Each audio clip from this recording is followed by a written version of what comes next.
it requires that someone validate their identity and validate the connection to someone before requesting a friend. But it's not as loose as Facebook, and it's not as strict as the small world. These three networks also presented different tool sets for self-presentation. Facebook presented the most elaborate one with all kinds of applications and applets, obviously extensive photo galleries that we looked at, and a lot of a variety of casual types of interaction that presented indirect or less overt ways of expressing the self.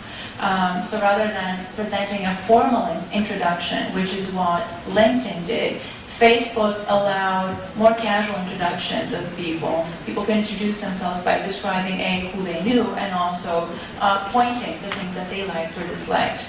A small world, again, was the most limited in this sense. The most private of networks did not offer a lot of tools for presentation, self-presentation, and most of the time resembled a high-end luxury two-dimensional online magazine.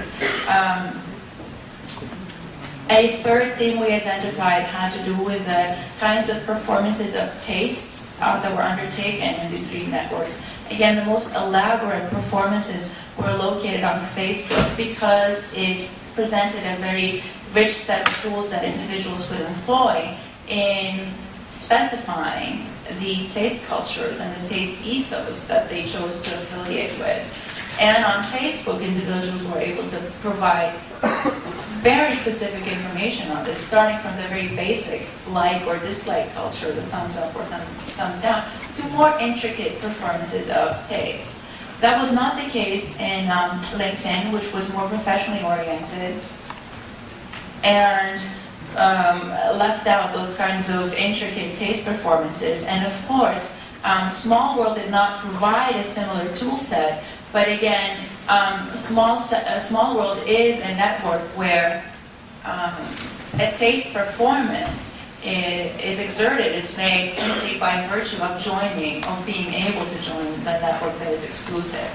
Finally, we also identified tight and loose structures that were associated with each network. Facebook being the most loose network, meaning that it was open to more casual interaction. It allowed users to flexibly adjust their behaviors. LinkedIn was more control, and a small world was ultimately controlled.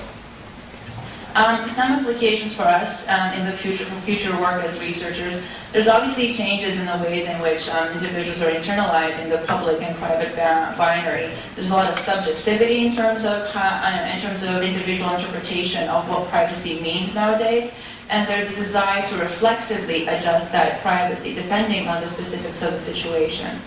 The affordances of particular internet spaces tend to play a part in terms of shaping, but also being shaped by social behaviors. The meaning of sociability is gradually morphing, including behaviors that may have previously not been described as being very social. And overall, we see people attempting and negotiating relationships of a liquid nature taking place on a mediated context that is converged and that frequently blends a lot of categories that, again, in the past we preferred to separate, including the political, social, the economic, and the cultural. Thank you.